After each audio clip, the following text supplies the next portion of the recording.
Welcome to the Slop Farm. Enjoy the video. You start by protecting your data and hardware. Back up the device with Garmin Express, then connect a stable power source so it won't die mid-repair. Once done, ground yourself with an ESD strap and remove the card and battery if accessible to avoid short circuits. Make sure you have Torx or Phillips drivers, plastic opening picks, and a small tray for screws. These steps prevent damage and let you move immediately into diagnostics with confidence. Don't skip the power and ESD safeguards. You'll now isolate the problem. First, try a soft reset and check for firmware updates. Many issues are software-related. If hardware investigation is needed, open the case gently and document cable positions with photos.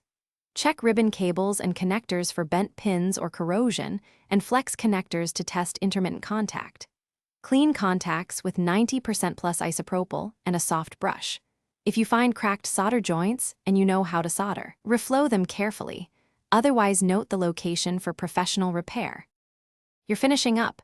Reconnect cables in the same orientation, seat the battery, and reassemble with screws snug but not over-torqued so the shell seats evenly. Once done, boot the unit, run built-in diagnostics, update maps and firmware, and perform a GPS calibration to confirm satellite lock.